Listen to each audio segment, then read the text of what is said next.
And when are we live now? Okay. Okay, good morning, everybody. My name is Tony Gugliotto, and I'd like to welcome you to TransLink's third open board meeting of 2020. Thank you all for joining us virtually today. And at this point, I'd like to call today's meeting to order. So first, I want to acknowledge that we are presenting today from the traditional territories of Lower Mainland Coast Salish peoples, upon whom TransLink operates its services. And our board members are joining us from various locations throughout these traditional territories. I'd also like to highlight that Orange Shirt Day is coming Wednesday, September 30th. The annual Orange Shirt Day opens the door to conversation in all aspects of residential schools and reconciliation with Indigenous peoples throughout British Columbia and Canada. Back in 1973, 6-year-old Phyllis Webstad was excited about her first day at St. Joseph's Residential School in Williams Lake, BC. Her grandmother had bought her a new bright orange shirt. When she proudly arrived at school, her new shirt was taken away and she never got it back. So when people choose to wear an orange shirt on Orange Shirt Day, they are sending the message that every child matters. So don't miss the opportunity on Wednesday to recognize the residential school experience, to honor the healing journey of the survivors and their families, and to commit to the ongoing process of reconciliation. So we have lots to discuss today. So we'll begin our meeting with items in the consent agenda. If you can refer to your agenda, there's 2 items there, the minutes of June 18th and the response to the delegation. Can I get someone to move the consent? So moved. It's Larry here. I move those. Thank you, Larry. A second? Second, Andy. Favor? Great. Aye. Any opposed? So carried unanimously in terms of the consent agenda. So today we do have one speaker in terms of our public delegations. So I'd like to welcome Mr. Michael Yapinche. Michael, are you there?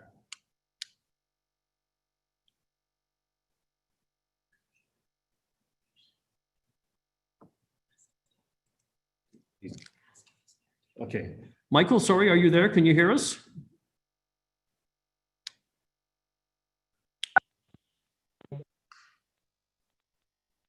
I'm not sure that Michael is there. Good morning.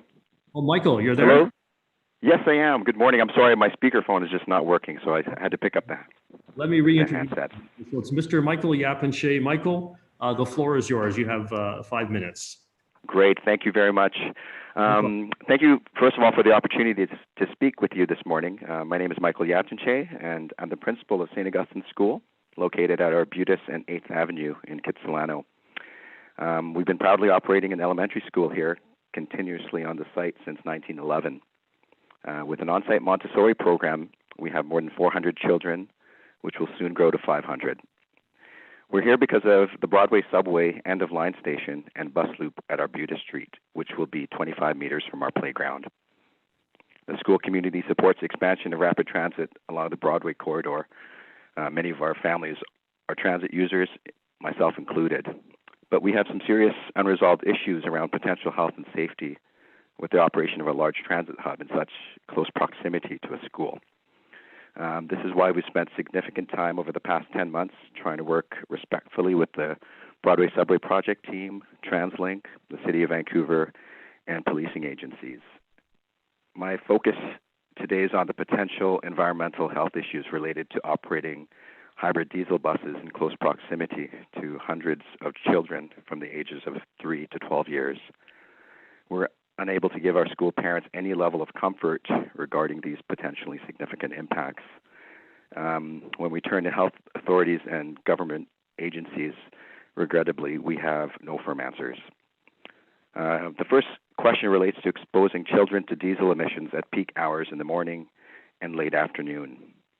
And second, the impact of noise from the audio alarm of the bus's kneeling function, which will be audible within our classrooms, creating a potential significant learning distraction.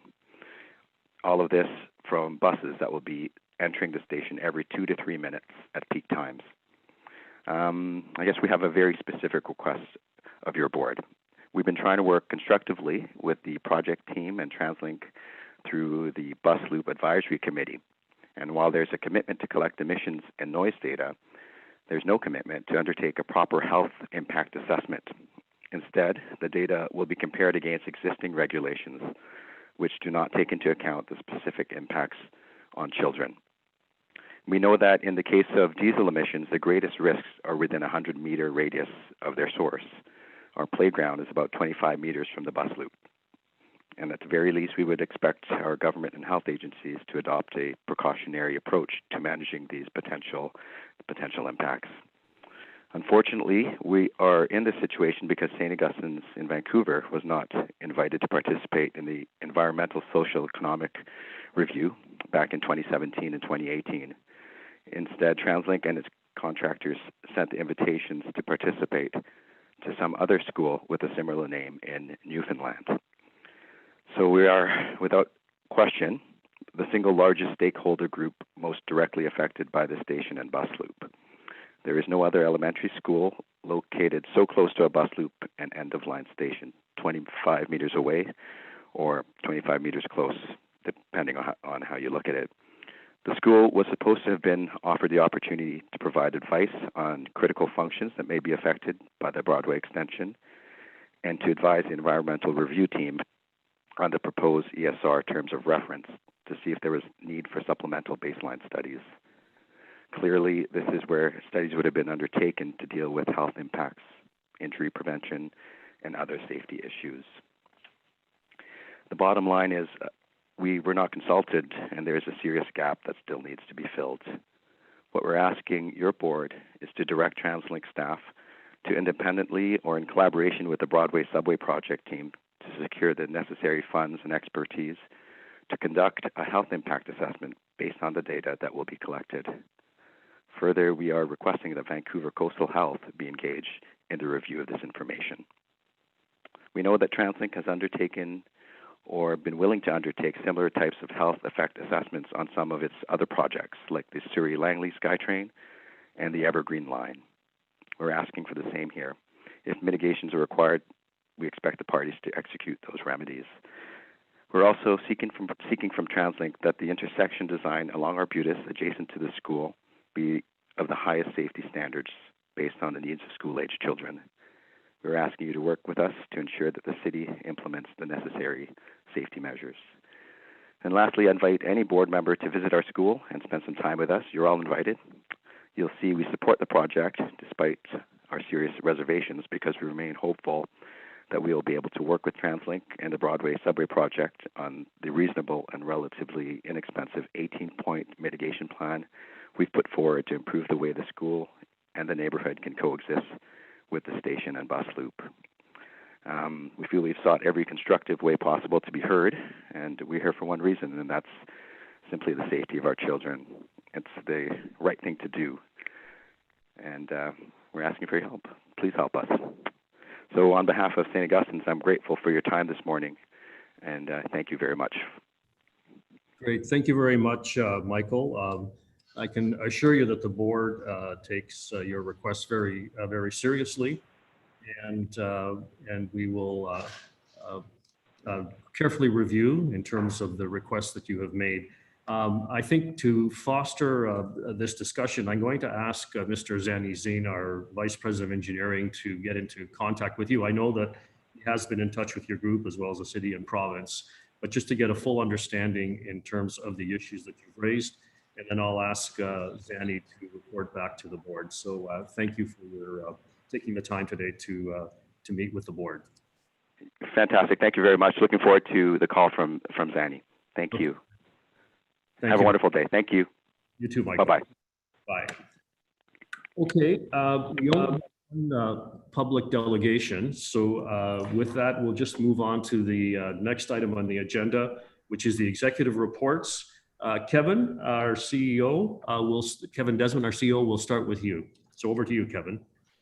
Thank you, Mr. Chair, and members of the board and the public that's participating today in our virtual board meeting. I hope this is a good experience for those of you that are of the public that are viewing.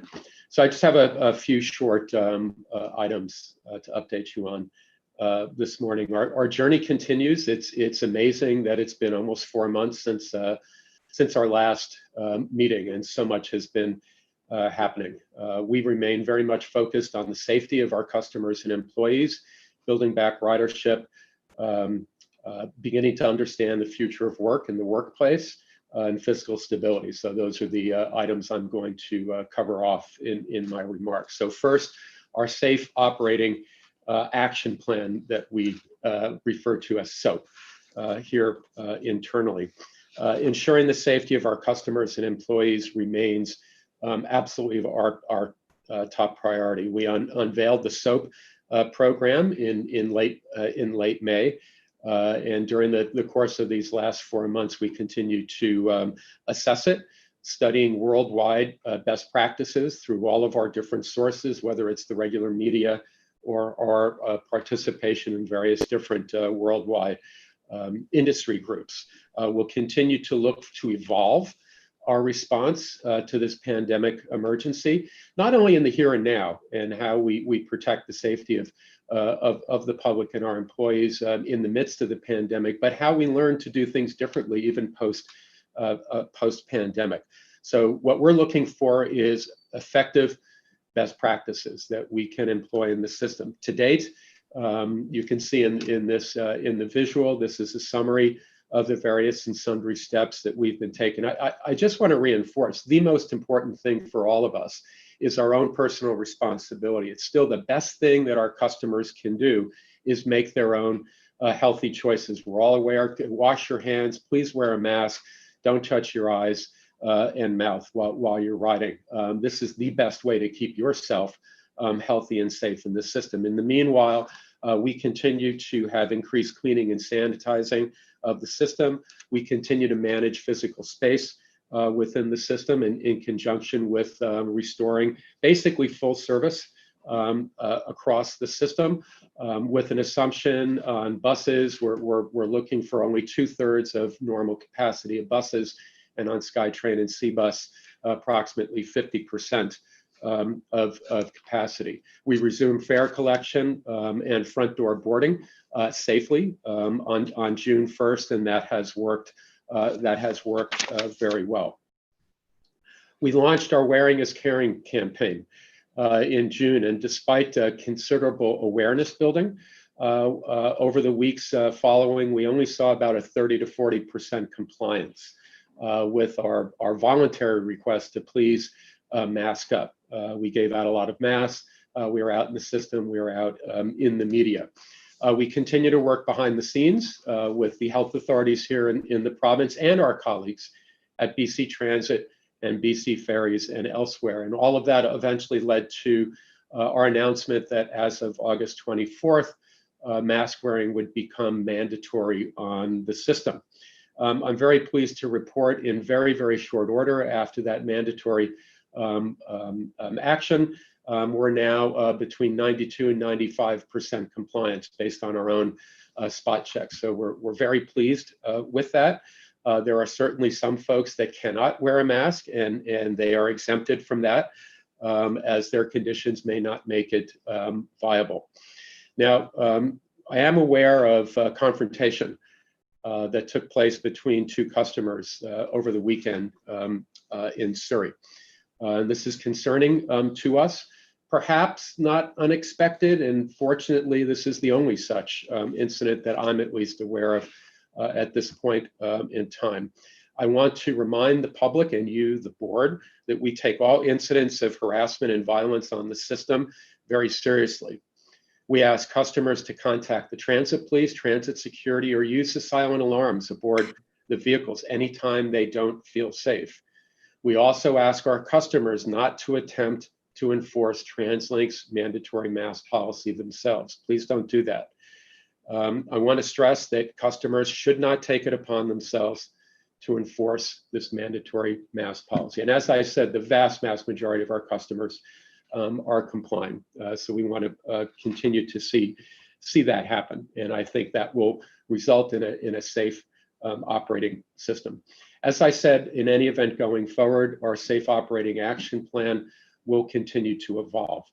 The September service change, or sheet change, as CNBC calls it, that took place, also increased the number of spare board operators. This allows Coast Mountain Bus Company to very, very quickly react and respond to bus routes that may tend to be a little bit crowded by putting extra buses out in the system. And that we expect that approach will stay in place not only through this current sheet change, but into the next sheet change as we go into next year. Next slide, please. Now, of course, even as we're very much focused on the health and safety of our employees and our customers, we're also very much tracking what's happening with transit ridership. Over the last probably 6 weeks or so, we've been roughly at 43% of pre-COVID transit ridership. You can see in this slide the distribution of ridership pre-COVID levels by mode. Bus leading the way. Bus, of course, carries the lion's share of our customers pre-COVID, and even today, it has responded somewhat more quickly than the other lines, all the way down to West Coast Express, which has had the weakest ridership return. Perhaps not surprising, given the market that the West Coast Express service provides for. These are probably a lot of people that can very easily work from home and will continue to work from home. We expect for the time being. At the same time, and this is a little bit concerning, but I think this goes into our near term, meaning going into next year, actions to restore proper mobility to the system, even as a vaccine comes and ends the pandemic. We are seeing some signs of traffic returning on our own bridges that TransLink operates. We're seeing in some cases up to 93% of pre-COVID crossings on those bridges. So invariably, traffic's going to come back. And if traffic comes back a lot faster than transit, so will congestion. So we need to keep monitoring that. Next slide, please. Now, the ridership restoration is also, interestingly, not uniform throughout the region, as this visual depicts. In some cases, the Burrard Peninsula ridership remains a bit weaker. We believe that's in part due to two reasons. Number one, that universities do not have in-class instruction. So, for example, our rapid bus R5, which serves the Burnaby Mountain SFU campus to downtown, is only operating at about 30% of prior ridership given on weekdays, given that few students are going to the campus. The Route 145 that takes people from the Production Way Millennium Line station up the mountain to SFU is only 10% of normal weekdays. So that's contributing to the slightly lower ridership response, say in New Westminster, Burnaby, Vancouver area. Conversely, on the other hand, ridership to industrial parks and non-university trips has been more robust. A couple examples of that are Route 104, which links the 22nd Street station in New Westminster on the Expo line to Annison's Island via the Queensboro Bridge, is seeing an over 60% ridership restoration. The Route 310 that connects the Scottsdale Exchange to the Ladner Exchange, 64% of normal weekday ridership and up to 90% of normal weekend ridership, giving some sense of how really essential workers still need to take transit to get to work. The Route 319 along Scott Road to the Newton Exchange, that's the corridor where we hope to launch another rapid bus over the next couple of years, is seeing an over 50% restoration of ridership. These are just some of the examples. I could go on and on, but these are some of the examples of why we're seeing a somewhat uneven restoration of ridership. But it does suggest that people that still need to get around, essential workers for essential purposes as the economy continues to reopen, will return to riding our transit system. Next slide, please. Now, our objective, of course, as I said, is the safety of the public and our customers. But restoring our ridership really is very, very important. Ultimately, not only for the smooth mobility of our region as we recover from the pandemic, but also for our revenues. Transit ridership was responsible for 58% of our operating revenues at the end of 2019. So it's very important that we gradually return our ridership. And with that, last week, we launched a fall ridership campaign, a little bit unusual ridership campaign in the midst of a pandemic and a socially distanced engagement at that. But it is very important to set the ground really for the restoration of our ridership. This campaign reminds our customers of the safety and reliability of taking transit, promotes how to stay safe and socially distanced while in the transit system. The campaign elements include, you can see in the upper right quadrant of this visual, are be kind, be calm, be safe, special commemorative compass cards that we issued a week and a half ago. We've already sold about 2,000 of these cards. This is the great quote from Dr. Henry, and we thought that that would really mark this time. The campaign also involves lots of social media, radio ads, digital ads, on in-system posters and the like that you can see in this image, and various different advertising.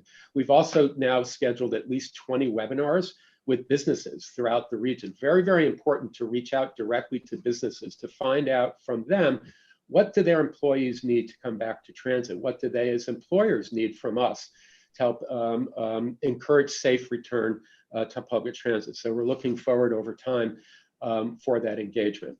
On the topic of public engagement, we are involved in we had started 2 projects. One, the Burnaby Burnaby Mountain Gondola engagement was underway for the last several weeks. We will complete that engagement relatively soon. However, the Surrey-Langley SkyTrain engagement that we launched on September 21st, given the election, the provincial election, we've decided it would be best to suspend that engagement until the election season is over.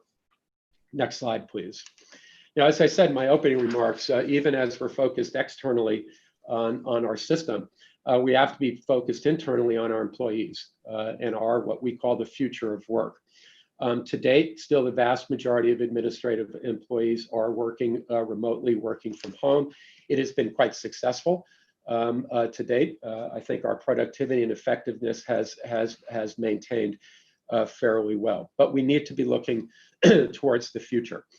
We've established an internal project team and steering committee that is doing an enormous amount of work trying to understand what the technology needs are to support the business operational and employee needs of a potential future to work where lots of employees ultimately won't come back to work on a normal five-day-a-week, 9 to 5 type of schedule. We're researching throughout multi-sectoral comparators, public and private sector throughout, ensuring that we're mitigating the risks associated with working remotely, working from home, the pace at which we ought to welcome employees back, what the financial consequences and office space implications would be of working more remotely. We're working closely with our unions that represent administrative personnel as well. So that work is ongoing.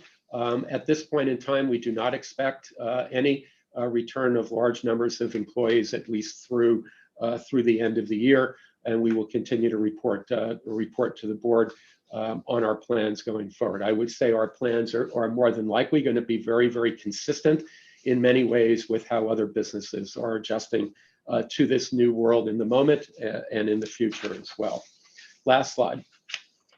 And of course, 2 Fridays ago, we had an announcement in Vancouver. We joined with the federal government, the provincial government, and my colleagues from BC Transit and BC Ferries to announce emergency senior government financial aid. Now, this is really the product of months and months of work. We started working on this really in April, as soon as we began to understand the magnitude, the financial impact potentially on TransLink. I do want to very much thank the federal government for recognizing that the restoration and protection of public transit in this country is vitally important for equitable mobility options and sustainable mobility options for the people of Canada. And when the federal government a number of weeks ago announced their Safe Restart program, it was very clear that we could vie for participation in that program. And then partnering with the province, we were able to put together, in effect, a $644 million aid package. That aid package will allow TransLink to recoup most, not all, but most of the lost revenue this year and our projections into next year. Now, what this means is that we will be able to keep our service on the road.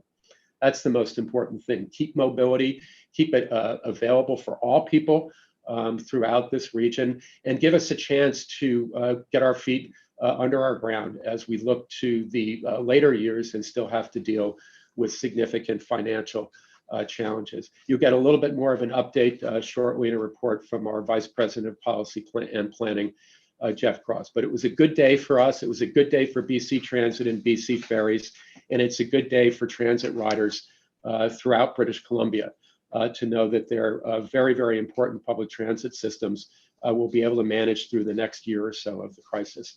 And that's the conclusion of my report. Back to you, Mr. Chair. Thank you very much, Kevin. I'm going to ask board members if they do have a question to use the raise hand feature. So I'll just give you a couple of seconds to see if there's any questions. Yeah, Jonathan Cote. Well, thank you, and thank you, Kevin, for the presentation. One thing I'm quite interested in is, we're not alone in the world struggling through what's happened to transit ridership. I think every agency around the world has kind of faced the same crisis we have. But I don't have a good sense of how agencies around the world have been, how they've been responding and how their ridership patterns have gone. I don't know if we're kind of on par with most other places, or if there are some outlying cities around the world where there's been better trends. And I guess I'd love to get a good sense if some of that work's been done as to what some of the differences are, what some of the reasons that might explain there it is, but particularly if there's any learning opportunities that are happening in other places in the world that are really trying to bring people back to their transit systems. Well, thank you for that question, Mayor Cote. It's a great question. And yeah, we've been consuming since the pandemic, information from throughout the world, most importantly on how to guide our safe operating action plan. That's really been the focus. What are those best practices? What can we learn from emerging successes in other metropolitan regions and other transit systems throughout the world, and other elements of industry, airline industry, as an example. And that has very much shaped our safe operating action plan. In terms of ridership, we get a report every couple of weeks or so from UITP, which is the International Transit Association. It's tracking now at probably at least 25 cities from Moscow to China to Japan, numerous cities in Europe, as well as numerous cities in North America, the United States, and Canada.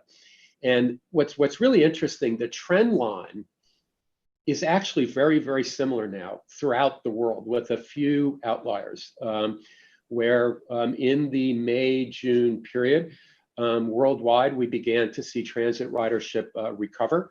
In some cities more decisively or larger return than others. And then in the summer, a flattening out, and in fact, in many cities, a little bit of a decline in transit ridership, or in Auckland, New Zealand, for example, where they had another wave and the government shut down the economy again. Transit ridership just collapsed once again. I would say our 42% ridership recovery is actually pretty much in the middle. There are cities that are a lot lower than that. There are some cities, although they're outliers, that are quite a bit higher than that. Asia, in particular, is seeing a much stronger rebound, and we can share that with you and the board separately. It's a fascinating report, but I would say, on the one hand, I'm heartened that our trend line and our real numbers are fairly similar to other cities. I would like to see, however, that trend line begin to start inching up on a steady and gradual basis. Great. Thank you, Kevin.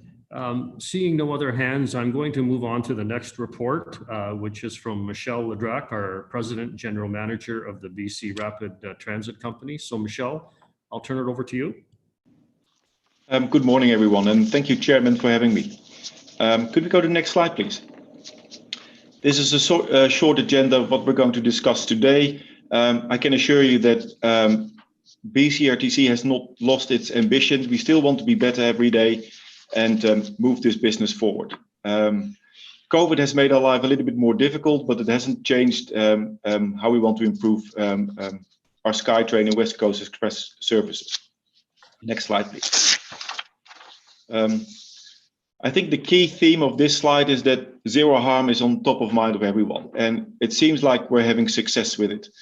If you look at the number of passenger injuries, we saw an 84% decline.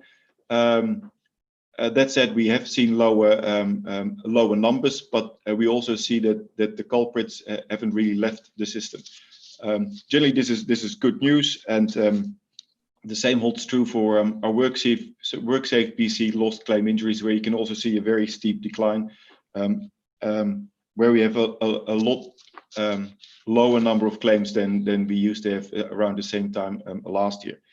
And the focus is still very much on taking care of each other, making sure that we follow due process and not taking shortcuts. And that's the key message for how we discuss safety and zero harm within BCRTC.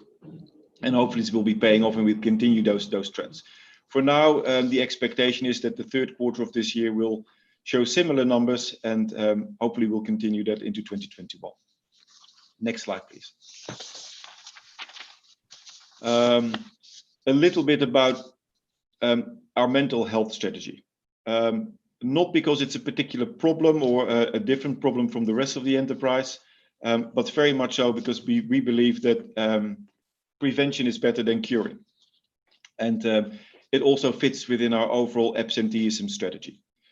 So what we're doing is, we know that mental health issues are a problem that are increasingly affecting our absenteeism numbers. People with mental health issues tend to be of longer, and it's more difficult in general to get them back to work. That's something we take very seriously at BCRTC, so we've developed this strategy to help people stay within the business or return soon after they felt that they needed to take time off. So what, for instance, do? We do webinars. We've had 8 in the last quarter for supervisors and managers to spot mental health issues and help people dealing with them and to support them. We show our employees what tools are available online or within the business, so they can ways to deal with issues that they might have. And we also have a support program in place and counseling services. Overall, we're also tracking. We're developing a new set of KPIs in order to establish if the number of mental health issues is increasing and what the causes could be. So generally, this is a good initiative that hopefully will create a better place to work for everyone and help people to stay safe and healthy within BCRTC. Next slide, please. This is performance, and the good news is that actually since last January, when we had a lot of snowfall, we're doing a lot better. I think the key message here is that on-time performance is the driver for customer satisfaction. In the last quarter, 85% of our passengers said that they were happy with BCRTC and the services that we are providing. And I think that is brilliant news. It's up by almost 10% compared to all the quarters before. And on-time performance is a big driver of that.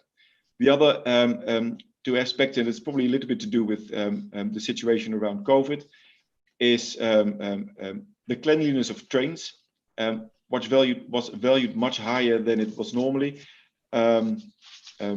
which is an accolade for our cleaning staff, and crowding issues, which is the third component that really contributes to a better customer experience. We had almost a perfect day on June the 2nd, when we had 100% service delivery, 99.6% on-time performance. It basically was one train was late within the 3-minute interval. My ambition is still to have 100 day, and as soon as that happens, you'll be the first ones to know. Below that, you see our drive to improve our KPIs and the monitoring of our system. We currently have live performance reporting, which is basically the price of our stock. And I want people generally within the business to take a notice of this because we're in this together, and it's not something that happens outside of OMC1, which is an operating and maintenance center. This is something that affects everyone and no matter who. So having real-time performance data is important to get this sense of ownership and make everybody work a little bit harder to do better the next day, or hopefully the next hour. Overall, the number of delays has shown a sharp decline. We had we had 12 incidents between 16 and 30 minutes, which is consistent with our target. But we had 27 delays less than last quarter when it comes to minutes delays up to 50 minutes.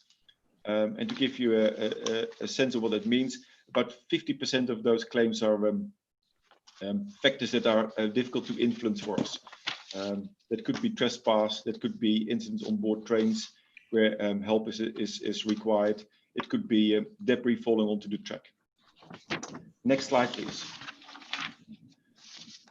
I think this is another good news story. Currently, we have all 14 Mark III trains in Burnaby. 13 of those are in revenue service. 3 are in the last phase of testing, and we have the 14th train is currently in the first stage of testing, which started this week. Which means that we met our targets and that we're having enough capacity to accommodate future demand, but also to provide people with plenty of space on board trains and allow them to socially distance. So this is a good news story. Next slide, please. A little bit of an update on maintenance. So COVID has forced us to think outside of the box. And what we did at Waterfront was quite new to BCRTC. What we created is a 51-hour shutdown of Waterfront Station to do big chunks of work here. The cool thing is that we coordinated across departments, so we had several teams all working together. Now, normally, at best, we have a 9-hour possession where we have to do all kinds of work. This time we had 51 hours. And the fact that we had lower passenger numbers and the fact that Waterfront still offers connections to other train services really helped us to experiment in this kind of way and see what we can do. And I think it was a enormous success. A lot of work was done where we would normally have had many more block of lines or possessions of the railway track. It was a coordinated effort, and above all, we learned a lot about how we could do it in future. So this was only the first of hopefully several more, where we're trying to find new ways of doing maintenance and taking advantage of lower ridership. There were some good lessons learned, particularly around how to coordinate different rosters. But generally, this was a great experience, and hopefully we can do more. It's basically built on the escalator replacement we did in the former quarter. Next slide, please. I think this gives you a glimpse of the enormous amount of work that's ahead of us. But let's start with the positive news. In Q2, we got jacks for Mark III trains. That's quite a big thing for us. Until now, we weren't able to lift a Mark III train. So maintenance of those trains was kind of awkward. In this last quarter, we got jacks, so we now can lift a whole train anywhere in our maintenance shed and be much more efficient and do a much better job maintaining those trains for future. The second bullet point really refers to all the major projects that are currently going on. I had the honor to attend the contract signage of the BSP contract with only a couple of weeks ago, which kicks off a major project that's important for SkyTrain's future. In order to facilitate that project in future, we need to upgrade our current operations and maintenance center, and we also need to build OMC4, which is a future operating maintenance center, just to be able to maintain and stable our trains. But that's not everything. We also need to buy an build an OCC, and we're currently in the 60% design phase. Big projects for BCRTC, and that warrants all our attention. And we're excited to be in this position because it shows growth, but it also shows that we will be able to accommodate demand in the next 30 to 50 years. And then the last bullet point, we replaced the escalators at Grenfell Station, which is a great effort. I think in total it was about 6 escalators, and 2 of those were the longest within Metro Vancouver. Replacing an escalator is quite a job because we don't have cranes to lift them out. So it basically means that we have to take them out as we put them in, and that's bit by bit. And that's quite an exercise. So bit by bit, we have to deconstruct them, take them out and reinstall them again. And that's a tremendous effort. In total, we have a escalator replacement program because many of those escalators are more than 35 years old and have been in place since the start of SkyTrain. So I think we have a total of 31 to replace, and the next ones are Gateway, Waterfront, and Columbia stations. Next slide, please.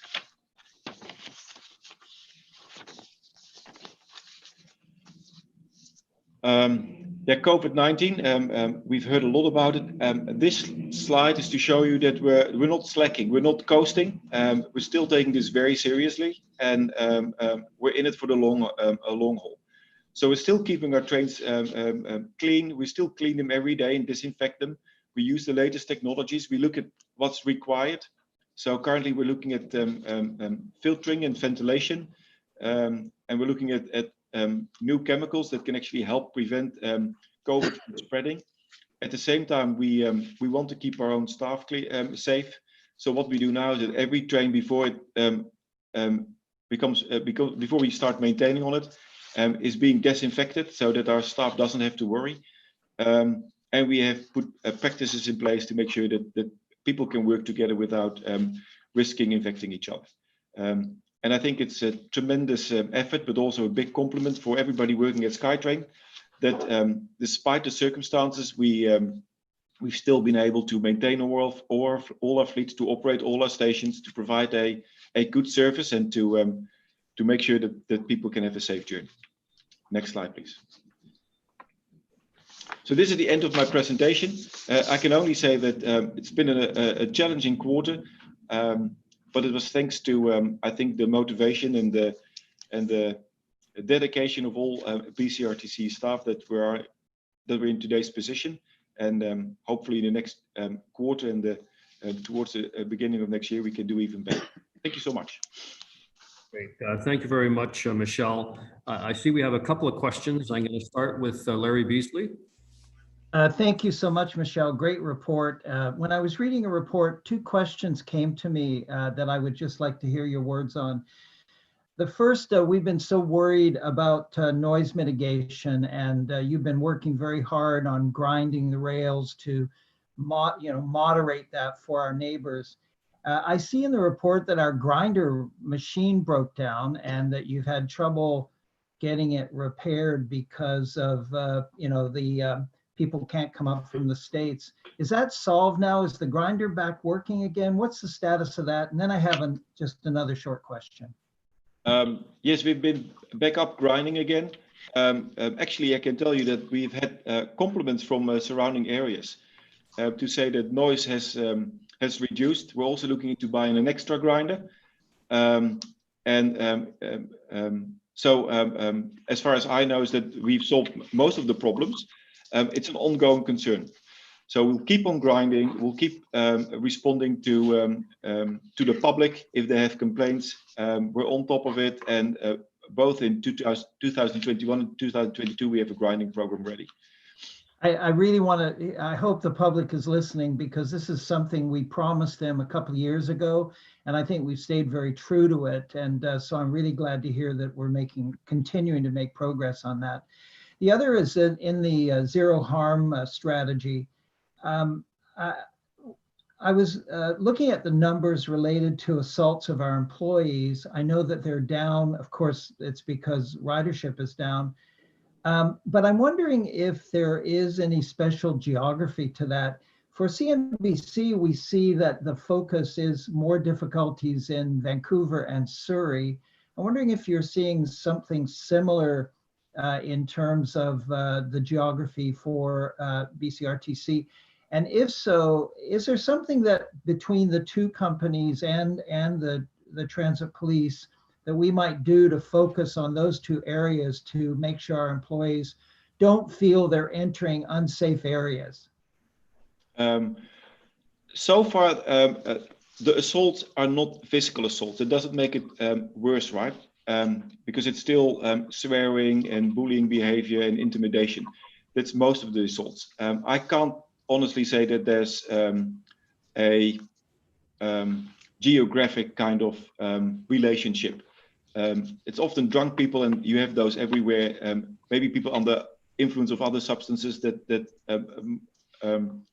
may fall out with our staff. We do see a new kind of. We've seen a couple of instances where people coughed or deliberately on our staff and said they had COVID. That's definitely something that has happened, and it's probably new to SkyTrain. But otherwise, no, I can't confirm that that we have certain areas where it's worse. I was pleased to see that you're continuing to put a lot of focus on that. It's so important that our staff feel safe. And of course, they provide so many great services on a day-to-day basis. It's good that they feel safe as well. Thank you. Thank you. Thank you, Larry. Harsh? Thank you, Tony.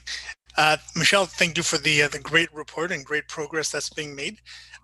You mentioned the 51-hour maintenance window at the waterfront station. So this might be more of an aspirational goal and a comment from me, but does this sort of lead us to an opportunity where we can look at extending SkyTrain hours later into the night and maybe even 24-hour service somewhere down the line? We're definitely looking into another one of these large projects that we can take on, because it's very beneficial. It's not so much that we save a lot of cost, but our productivity goes up. I think that's the key thing. What we try to do is find those locations that are particularly difficult. So as Skybridge, so one of the projects we're looking into is into maintaining Skybridge. The good thing though is that in our calculation, it shows that it's always better to keep at least one track open.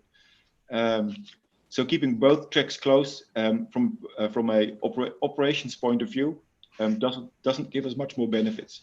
So yes, we're looking into extending these projects. Skybridge is one of those. It's particularly difficult, but the good news is we're still be very likely able. We will still be very. It's very likely that we will still be able to offer a service despite, although it will be a reduced service. Tony, could I just interject as well, just in response to Harsh's question as well? Harsh, you may recall now, probably 2 years ago, we engaged in a very, very lengthy review, working closely with stakeholders of the issue of 24/7 SkyTrain service. And the conclusion was, given the enormity amount of work that Michel and his crews have to do in the right-of-way now and a growing workload into the future, that extending the night hours of operation of SkyTrain, in fact, would be very difficult. And in fact, the types of operation that Michel described at Waterfront Station, to be candid, we're going to need to do more of that. So, you know, Michel and his folks have taken advantage of this particular period of very, very low ridership. And I think it's been a good learning experience. I know in my conversations with Michel and his group, but it's I think, over the next several years, as the Broadway Subway project and our Expo Millennium Upgrade Program carries forward, in addition to the regular maintenance and state of good repair work, it's really, we're going to be, I have to think, contemplate additional, somewhat more impactful disruptions of service in order to do maintenance in the right-of-way. We'll do it very carefully, for sure. Not to significantly impose on our customers, but we're going to have to find the right balance. So it's really kind of moving in a somewhat different direction, Harsh. Thank you, Tony. Thank you. Great. Thanks, Kevin. Just a couple more questions, and then I think we'll move on to the next report. So Andy, can you please go ahead? Thank you. And Michelle, thank you for a great report. I wanted to focus a little bit on complimenting you and all of the staff on the emphasis on the maintenance and the state of good repair, which is integral, I guess, on reaching your 100, which I hope we celebrate fairly soon. We know certainly that there's a lot of work that goes in there. And in your written report, you have a reference to the McNeil recommendations, which is going back 6 years since the incidents now. And I'm glad to see that these fairly costly installations are coming along. But maybe you could just update us on the overall progress on the recommendations and where we are and how far we are for completion. Thank you, Andy. So I think the biggest one that's currently going on is our power station, a local power station, which is part of the McNeil report. That's almost coming to a conclusion right now. It's been built over the, actually from the start of early last year that they started building this power station. The most important part is that it gives us redundancy to the system. So redundancy that we currently don't have. That's probably the biggest part of the report that we still needed to implement. I think all the other aspects, like PIDs, is another one of the McNeil report, passenger information displays. We're still progressing. As you may know, is that compared to the original schedule, it's a little bit behind, but it's progressing well, and it's well liked by our customers. Yeah, I'd just like to compliment on the emphasis on that maintenance, despite the COVID crisis, despite the reduced revenue, that the importance of it is, I don't think you can emphasize too much. So, yeah, I think the good news is that last year the board awarded us a get well budget to do more maintenance, and I can confirm that we spend most of the budget, or will be spending most of the budget this year. Thank you. Okay, thanks, Andy. So one last question, and then we'll move on to the next report. So Karen? Yeah, thanks, Tony. Michelle, great report. Really appreciate the work that you're doing on maintenance and keeping people safe, et cetera. I was also really thrilled to see the real-time reporting that's happening. And I just wondered if you have any plans to deploy that more widely.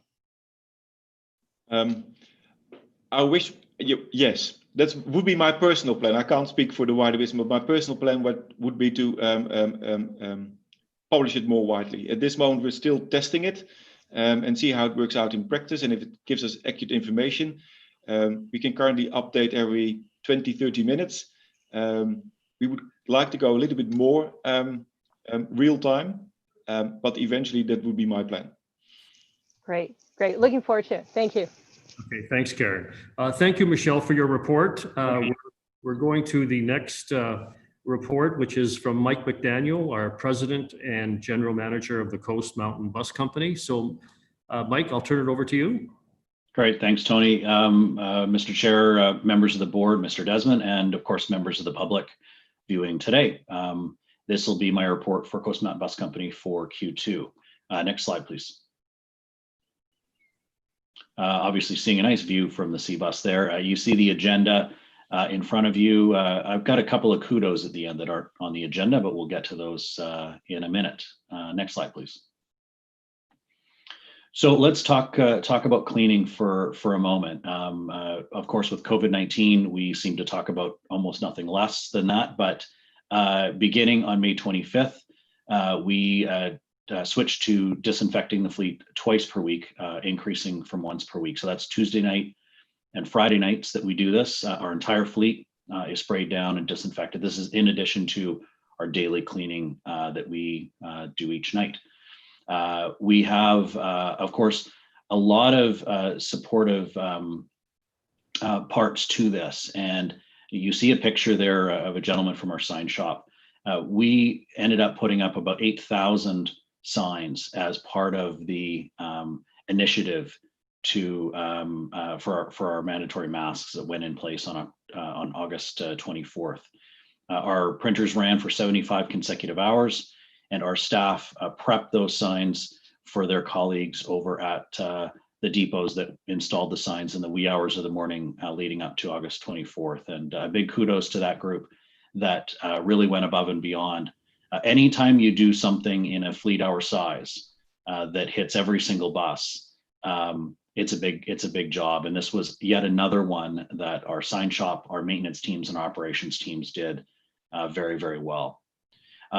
What you also see is that we have implemented, obviously, that policy for masks, and that includes staff as well. And so our staff are required to wear those masks in areas that are in the public. We have an exception for our operators that don't have to wear the masks while they're driving because they are behind a barrier. And at the bottom of the slide, you see we have installed 728 temporary vinyl barriers. And we, as previously reported, expedited the installation of our permanent protection barriers on 918 of our fleet. A big success there again, and we've had to find new ways of doing things each day. And our team has stepped up each time. Next slide, please. So I did want to touch on operator assaults. What you see here is to June 30th, from 2016 to 2020, so it's our Q2 numbers.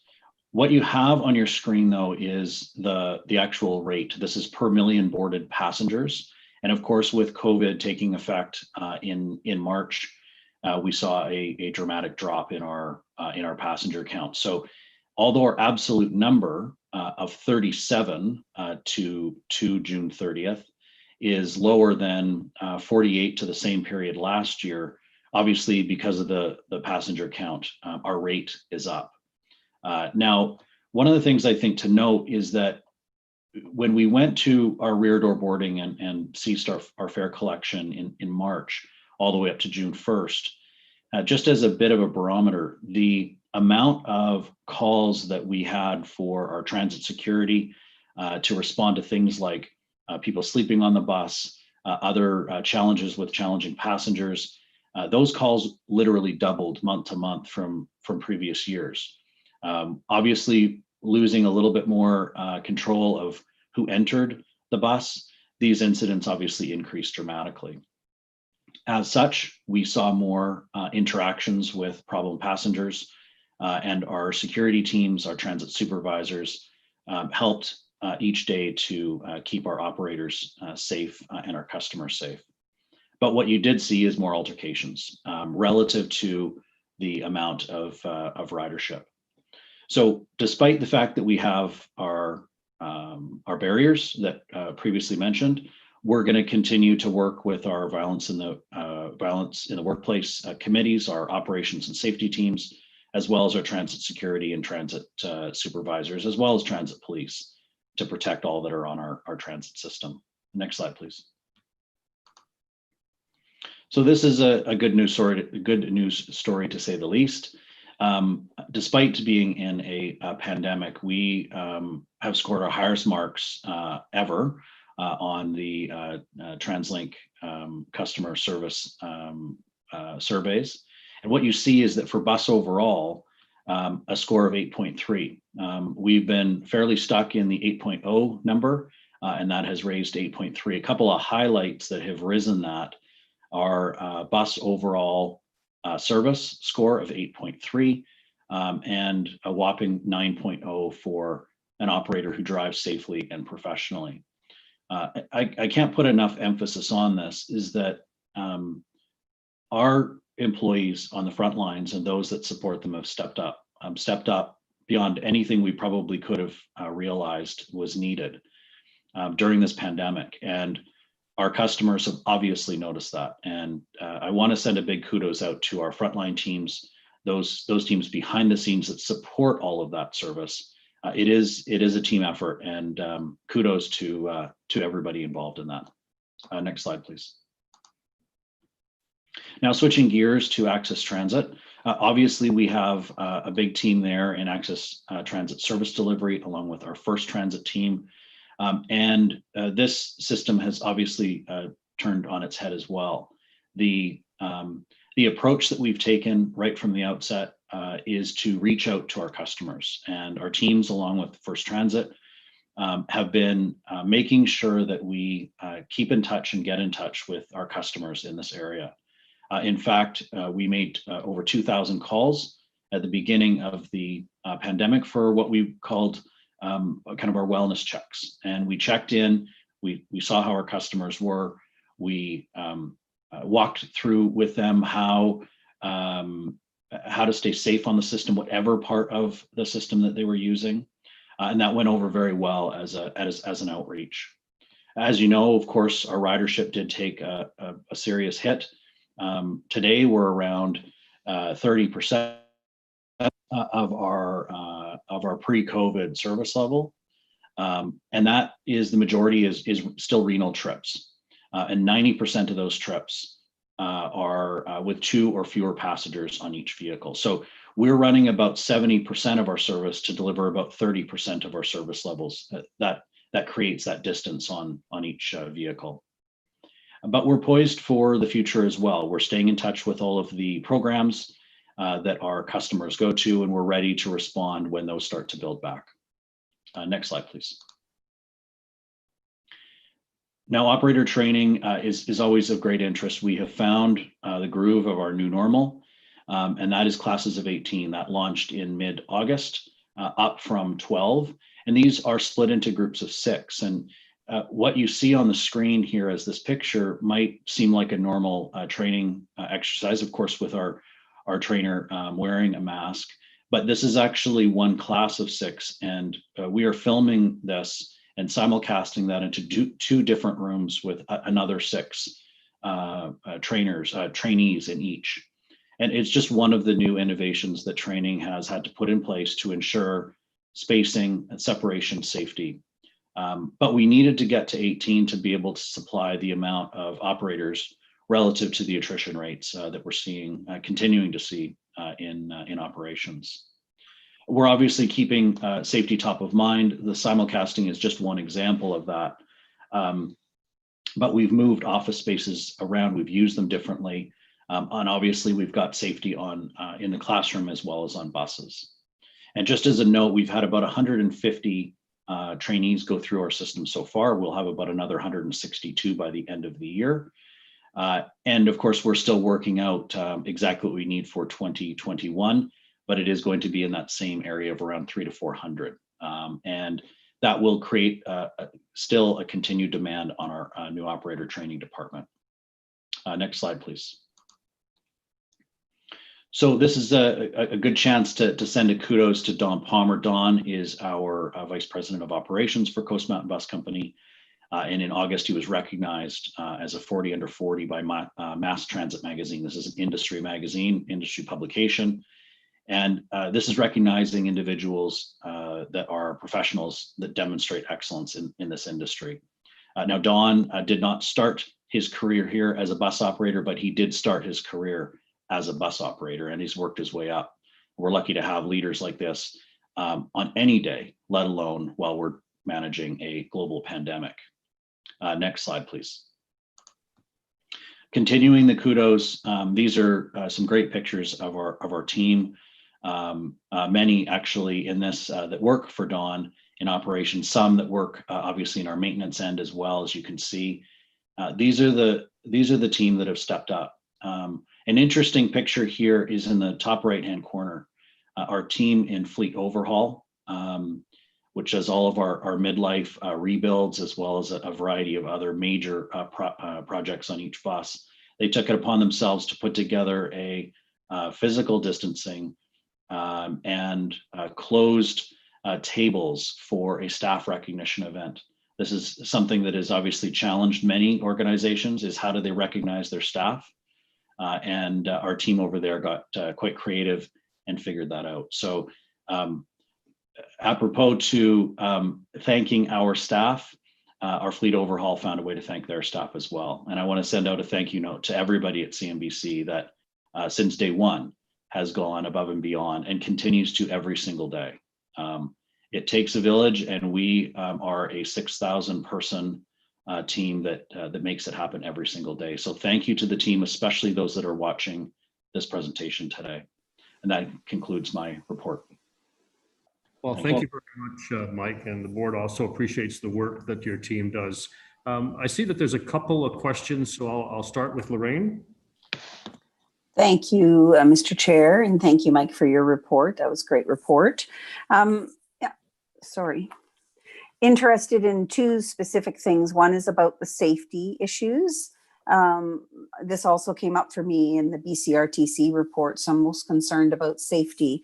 I see that you had 7 claims during this last quarter, and also interested in a little bit more information about the cleaning options that you're exploring. I saw in your report that there is, that you continue to explore different things that are out there in the market. I'm just wondering if there's been any progress, what's going to happen in the fall on your buses with windows, etc., for fresh air. So just kind of curious about a little more information in those two topics.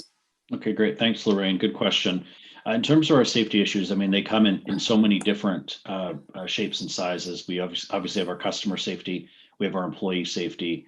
One of the things that I think has changed how we look at this is that while we have employees that are working remote, we have probably 99% of our employees at Coast Mountain Bus Company that are working in their regular work sites. We've changed so many things around how to work safely relative to a pandemic, and then that obviously challenges how to work safely regularly as well in terms of keeping free from injury. And I think that's one of the things that we continue to work on. It's something that we're very, very much dialed into. So I think, as we go forward, we do still see things changing. This is still an evolving situation, so much so that obviously on August 24th, which wasn't that long ago, we implemented the mandatory face masks for customers as well as employees. That's also changing internally as well each week as we continue to tweak how we do exactly what we're doing, even just with masks. So it's something that we are definitely dialed in on, and I will continue to focus on. In regards to the cleaning options, they're actually quite vast. There's everything from surfaces that we're looking at putting in our vehicles that will actually kill different viruses, to different types of sprays that we're looking for. I think the number one thing that we're working on, and you referenced it, is intake of fresh air. And we're entering a crossroads of weather changing. So we're working on how do we have more intake of fresh air in our HVAC systems, as well as intake just generally through, for example, open windows is what you said. So we're very close to finishing our tests on that. We've done a variety of them, and we'll be putting those in place, not just on the bus side, but throughout the entire system as well as we go forward. That will maximize the safety for our customers as well as our employees on the fleet. So I assume you'll be telling people to bundle up. It may, obviously open windows give a challenge to HVAC systems, and we are getting into the winter months, but that's exactly one of the challenges that we're facing is how many windows do we have open? We have many different fleet types as well. So we have different options on how many windows can actually open. Some of them that look like windows that can open are actually not, and that's been designed because the newer vehicles have quite a robust HVAC system and are designed to have windows being closed. That said, those ones have usually a larger intake of fresh air within the HVAC themselves. So it is actually quite complex given the different types of fleet, but we're very soon to be rolling that out. Thank you. Thanks, Mike. Murray?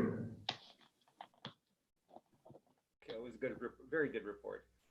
You sort of building on Lorraine's comment about fresh air and air exchange. I'm wondering, are we considering changing our specifications for the new fleet to more specifically address air exchange requirements? Yeah, that's a good question, Murray. A lot of, actually probably more than that spec in and of itself. Everything from the MERV ratings of the filters that go in to how much fresh air intake, that would be on the HVAC system. Designs on the actual bus would be looking at fresh air flow from window intakes as well. So everything that we've gone through really has changed our thinking about how we do spec a particular vehicle in the future. And so everything will be on the table as we go forward, whether it's a bus or whether it's a C bus or anything in between. Right. Well, thank you. The other question I have, Mike, on page 22 of our agenda, I don't know what page it is on your report, but under double-decker buses, what I noted, it looks like the double-decker buses are all run out of the Richmond Transit Center. But one area where they're being deployed is Carville Lougheed, and that seemed like a long way away from the Richmond Transit Center. Are you looking at changing where the double-deckers are stationed so that there's less deadheading? Yeah, that's correct, Murray. Right now we do have 32 now 32 in service out of RTC. We have another 25 on the way. They are all out of RTC for right now, but yeah, you have flagged the largest deadhead route that we have, and it does cost considerable time. We are looking at possible solutions to that. Not yet quite ready to roll that out, but yeah, we're looking at efficiencies as we do with all deadheads across the system, because obviously those are non-revenue hours that that don't serve very well. So that is part of our fleet allocation, and we'll look at that as we go forward, because we obviously are getting more. They're quite popular and obviously high capacity. Yeah, just it's sort of like from one end of the region to the other. So yeah, good idea. Anyway, thank you for your response. Thanks, Mark. Thanks, Tony. So we'll just take one more question before we move on to the next report. So Marcelo. Thank you, Mr. Chair. Thank you, Mike, for your excellent report. I also want to acknowledge, Michelle, your excellent report as well. I too want to think about turning to the safety side. In your organizations, you have had to make enormous changes because staff is still continuing to work on site. They have nowhere else to go, nowhere should they go. And you've outlined many changes. Michelle's outlined so many changes. I know the chief is going to outline many, many changes. So my question relates to the safety management system that you've all been implementing throughout the enterprise.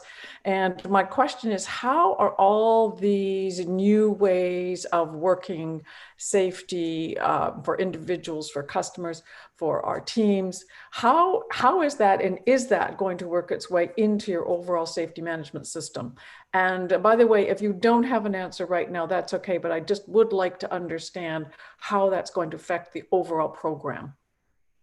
Yeah, Marcel, it's a really good question. It's arguably, it may be a little bit too early to answer, mostly because it's still an evolving situation. But I think we've recognized the spirit of the question you've asked, which is how do we change, not just now, but as we go into the future? We don't know what the future holds for COVID or any other situations like that. But what we do know is that we have learned a lot about how to do things differently.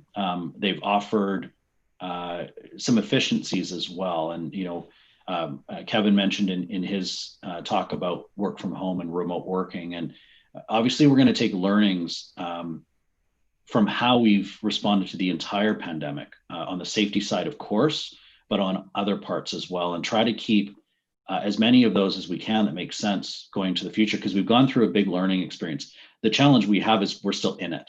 We're still very much in it, and it's going to evolve over the next number of months. So duly noted. Thank you, Marcella. And probably when we get a chance to be on the other side of this, we'll be able to play that back along with other things quite well. What are the learnings of COVID-19? Great. Thank you, Mike. Thank you for your report. We're going to move on to our next report, and it's from Deputy Chief Officer Barry Cross on behalf of Dave Jones. So Barry, I'll turn it over to you. Great. Good morning, and thank you for allowing me to report to the board this morning. If we can start with this first slide, please. I'll talk briefly this morning about naloxone, but I want to just start by saying that although COVID-19 has been top of mind for all of us for the past few months, the opioid crisis that was previously dominating the news has not gone away at all. And as a matter of fact, the last number of weeks has significantly ramped up. The transit police carry naloxone kits, which is a spray that our officers keep on their belt. It's injected nasally when required. We've had these kits since 2017. We've averaged 20 naloxone deployments per year. But this year, as I said, things are ramping up a little bit. We are probably right now, I think to date, at around 24 deployments, so about one per week. And although it kind of goes in ebbs and flows, that's a significant number. And we're going to be significantly higher this year than we were last year.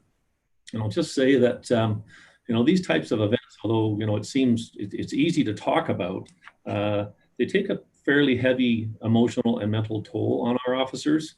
When you come across somebody who's not breathing, their heart has stopped, and you have to jump into and initiate life-saving techniques, sometimes successful, sometimes not, but nevertheless, these are fairly emotionally charged events for our officers, and we really want to make sure, and we do provide good follow-up critical incident stress management and mental health assistance for them. But I'll just say that these things are ramping up on a regular basis, and we had one officer last week that had 3 saves in a 4-day period, so it's quite a bit. We're certainly concerned about that, and we'll keep an eye on things. Next slide, please. I want to speak about our Indigenous liaison officer. So many of you already know Constable Kirk Rattray. Kirk worked in the downtown east side. He was our Broadway commercial neighborhood police officer for a number of years, for 4 years, as a matter of fact, working with East Van and North Shore. He's a long history of drawing on his First Nations heritage. He's been building trust and partnerships with Indigenous communities down in that area for quite some time. And as soon as we can get a better grip on what's going on with the pandemic here, the Transit Police plans to advance further work and launch what's known as the Blue Eagle Community Youth Cadet Project. This is something that Kirk holds very near and dear to his heart. It's important to the Transit Police as well. We did secure some months ago some external funding for this. And this project is being developed by the Transit Police in partnership with the Vancouver Aboriginal Community Policing Center and the Vancouver Police Department. And its focus is on breaking down barriers and building trust between Indigenous communities and the police. And I'll just say that, Kirk has been a great advocate for us. He represents us extremely well. He's been involved as well for the last number of years when the paddling together canoe journey, and is a great representative for us, and will do a fabulous job. Next slide, please. Let's speak briefly about the anti-sex offense campaign. Now, you're well aware we've reported before. This will be our 3rd iteration of this campaign, but I think what's more important about this particular reporting is that this campaign is a partnership with grade 12 students who are now graduated from Sir Winston Churchill Secondary School. They approached Transit Police and TransLink and thought, the campaign has been great so far. However, it didn't really speak to the things that they believe concern their peer group.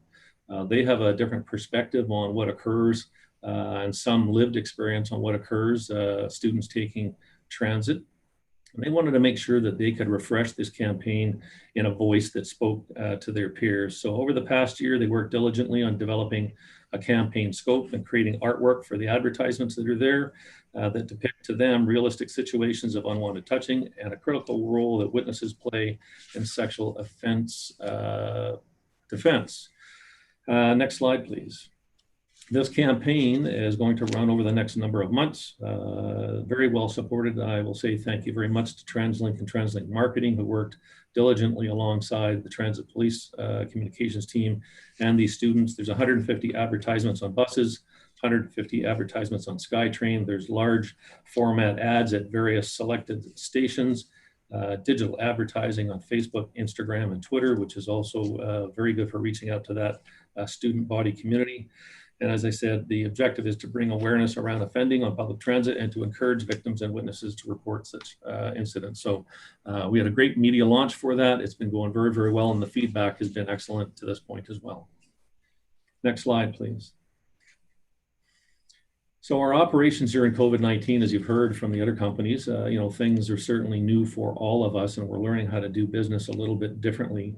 But in support of COVID-19, a couple of highlights that I wanted to raise. One is that we were involved with a seconded member to the ICARIS team, which is the Integrated Quarantine Act Response and Support Team. So as you heard, anybody crossing the border that needs to quarantine for a period of time, There is a group of officers from various police agencies that are responsible for monitoring that, and they do go around the various communities making sure that people are staying home and quarantining as required. We've had a significant increase as well in texting to the transit police, certainly with the mandatory mask rule. As you've heard from Kevin Desmond this morning, there's incidents that are occurring in the transit system, but we're getting a lot of reporting from our passengers directly to our communications center, and we're able to pass along any of those concerns directly to the other parts of the transit system, to bus and SkyTrain, to be able to deal with those issues as required. The response from the public about our efforts and the efforts of TransLink in general on the mask rule has been very, very positive. And our officers, when they're out and about doing their regular daily duties, are constantly in personal contact with passengers who are very, very pleased with how things are going out there, and they're feeling much safer as a result. Next slide, please. This is a report that went out with our community report from 2019. I just wanted to highlight a few things on there, although it does show some of the trends that are going on. Arrests are up. We've got offenses for crimes against people and crimes against property are going down, which is indicative of, I think, a lot of the advertising that we've been doing and the work that our officers have been doing proactively to make sure that we're dealing with some of those characters on the system who are frequent flyers.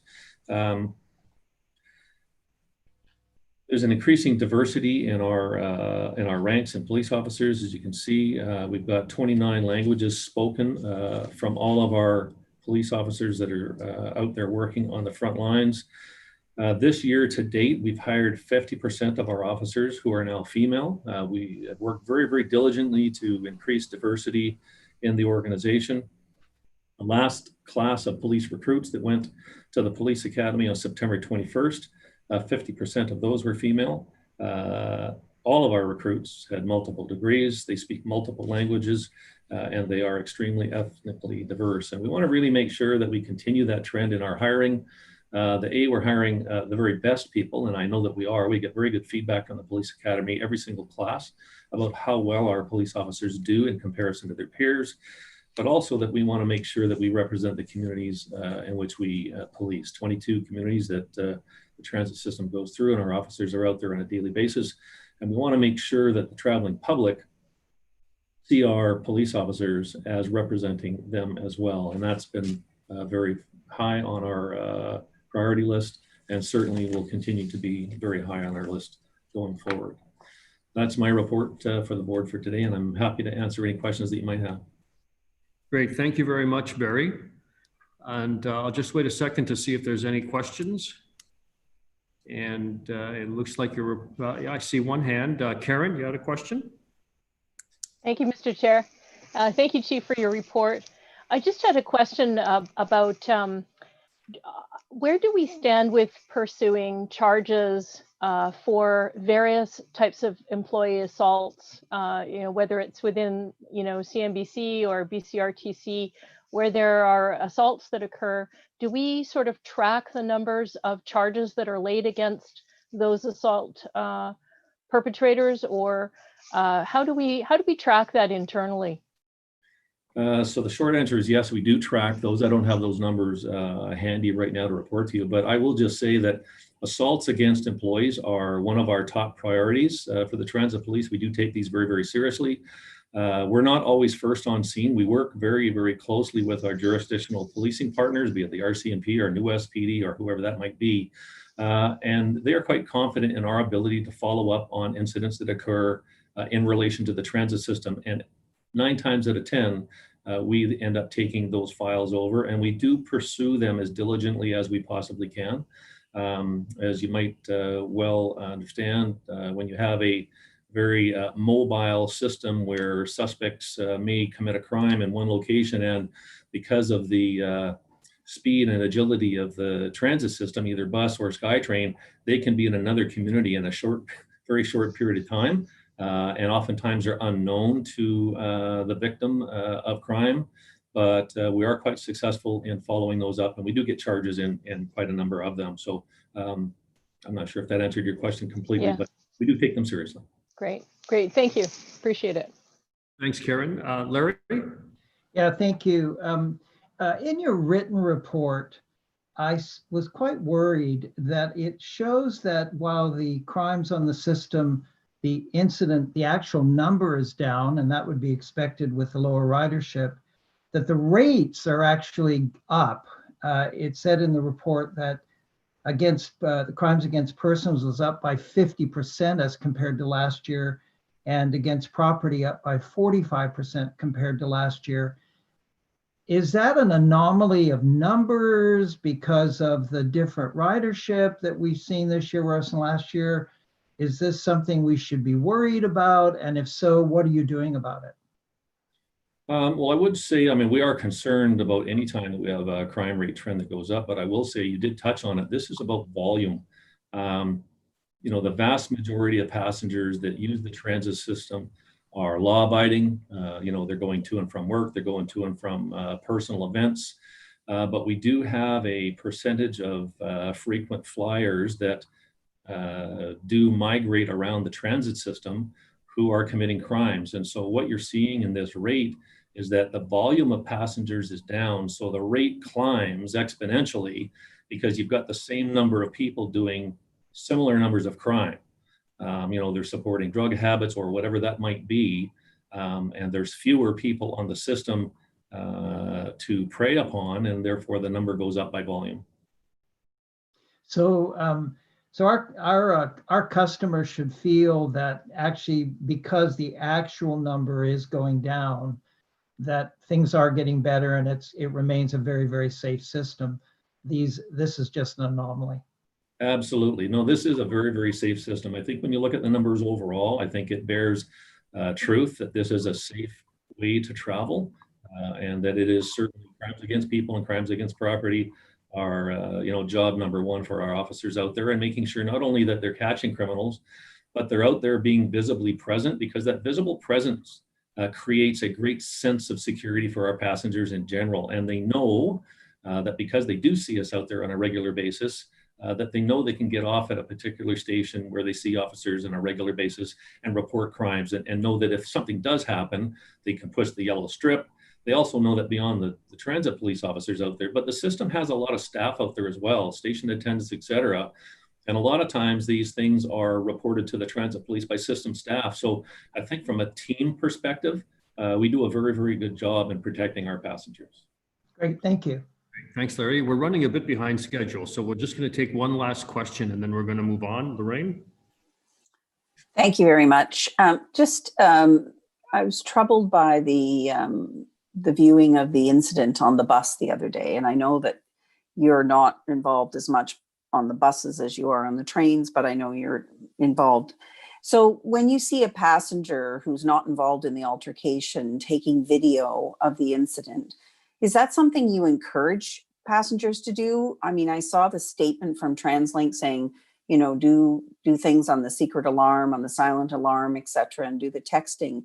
Do you encourage people to take videos of the incident if they can do that without actually being noticed? Well, I don't know that we encourage people to actually take video per se, but what we do encourage the public to do is not be involved, like don't put themselves at risk.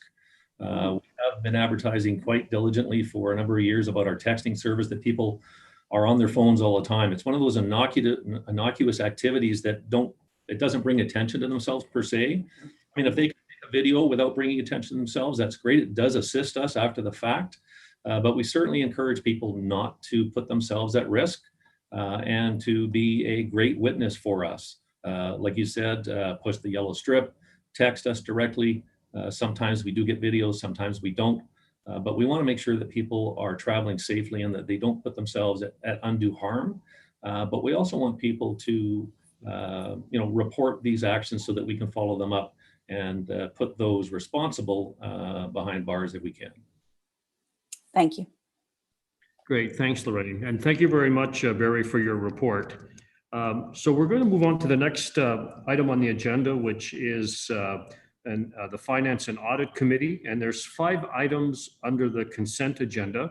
I'm just wondering if anyone has any questions on any of those items. Okay, seeing no hands, I'm just wondering if someone would be able to move that agenda. I'll move that, Murray. Okay, and second? I'll second. Second. All in favor? Aye. Any opposed? Okay, so that's carried unanimously. So we'll now turn it over to Sarah, who's going to give us the chair report from the Finance and Audit Committee. Sarah? Great, thank you, Tony. First, I'd like to just reiterate commending the team at TransLink for the work that they've done in this past 6 months of very uncertain times. Right from all the subsidiaries, BCRTC and Coast Mountain Bus, as well as main TransLink, to be able to focus on the focus they put on safety, as well as our finances. Keeping the system running is has been very impressive to watch and be part of. We've had long, as a result of, well, we usually do have fairly long Finance and Audit Committee meetings, but there's been a lot to cover with everything that's been going on, and the team has done a tremendous job with all the materials, as well as the actions that they have put in place. So we have spent a lot of time, and we're going to get into this in the next agenda item, around the COVID recovery and rebuilding funding strategy. So I won't get into that. But while we've been able to navigate through this period, we've also been able to focus on keeping many of the main parts of the business going on schedule, and not just our trains and buses. We were, in our last meeting, we were able to cover our 2020 external auditor plan, and that's now in place for the audit that will take place at the end of the year. The internal audit team and a continuous improvement, their group under Tony Pollard's leadership has been able to keep going in the projects that they have been working on in an effort to help TransLink be a continuously improving organization. As well, we are preparing for the 2021 budget process, and we'll hear that things have become a little bit clearer for us. Definitely clearer than where we've been over the past 6 months when we go to the next agenda item. High on everyone's list, as well as keeping our capital and engineering projects moving forward. We've heard about, we know that the Broadway subway system is going ahead. And in order to support that, there's going to be a tremendous effort by the TransLink staff and staff at BCRTC in order to support that, including upgrades on the Millennium Line, operation and maintenance center upgrades, as well as fleet and systems upgrades. And it's quite impressive to hear how well we are keeping on track with those initiatives. We heard a lot about safety today. TransLink has been tremendous in their focus on improving safety for their customers and for their employees. And what we've heard, we've spoken a lot about that today, and we cover that in our corporate service reports in the committee. And then we cover more policy updates where we review the policies that review on an annual basis and do any changes that we may need to do to those. There were some minor changes that were needed to about 3 policies, but nothing that would reflect the main intent of them. Okay, Are there Sarah. any questions? I don't see any hands, Sarah, so thank you for your report. We're now going to ask move to the next item, which is Jeff Cross, our Vice President of Transportation Planning and Policy, who's going to give us an update on the COVID-19 recovery and rebuilding funding strategy. So Jeff, take it away. Thank you, Tony, and board members, and thank you, Sarah, for that intro. I'm going to jump right in. Kevin obviously hit the key points, and everybody has been tracking this in the media around the recent announcements on relief funding. But if we can move to the next slide, Daniel. So we've been briefing you over the course of the last 6 months and the Mayor's Council on tracking what we think the financial challenges will be, what the travel demand uncertainties are, and how we may rebound. These all contribute obviously to the financial gap compared to the investment plan that we've been working on. And if you recall, several months ago, we signed a memorandum of understanding with the provincial government to collectively work through what we see are both the immediate challenges for TransLink in delivering service during the pandemic and getting ready for recovery given the longer term implications, both economic and maybe the tail of the pandemic. So we've been working collaboratively with the provincial staff on this to understand what does TransLink absolutely need over the course of the next year or so through 2021. What are we doing on our side in order to reduce costs and reduce the gap relative to our budget and investment plan? And thus, what is the net that TransLink needs, and that we can draw upon that federal government funding that was to be matched by the provincial government funding. So that announcement of $644 million of equal provincial and federal funding is to cover through the March 31st federal and provincial fiscal years, and buys us, as Kevin said, quite a bit of time, thankfully, relative to where we've been in the last 6 months, in order to identify longer term solutions. Next slide.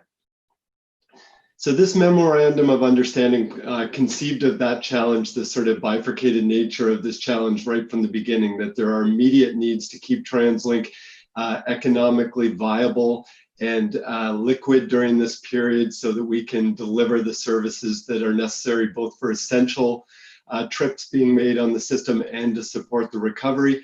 And then there is a period looking beyond 2021 where we'll need to start to rebalance our investment plan through both measures around expenditures and new revenue sources. And some of those may take several years to come on. Some of them may be fairly shorter term, but there's a lot of work to be done on both. So the work on both of these streams, both the immediate and the medium and longer term, has been proceeding, obviously with the goal that was outlined in the MOU of options in September on the immediate relief, which we were able to deliver on. Next slide.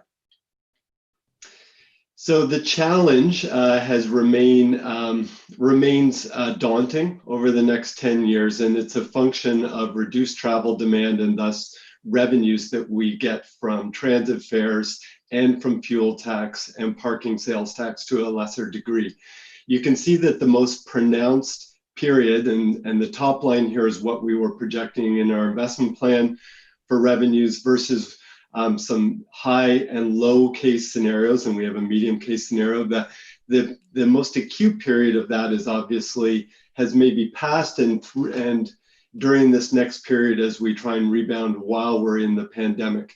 But you can see even in different scenarios where we start to rebound, the gap between what we were projecting in the investment plan and what we now see is very significant. And even with this announcement of $644 million, we still have a multi-billion-dollar problem, most likely in the next 10 years, that we need to solve.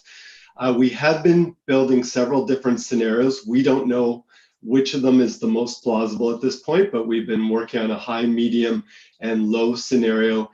And the analysis that you heard that underpins the announcements would cover all of our losses, net losses, under the medium or better scenarios through 2021, which is absolutely critical and able to buy us time to find longer term solutions. Next slide, please. So as we do so, Kevin mentioned that we've been delivering 100% of our pre-COVID service.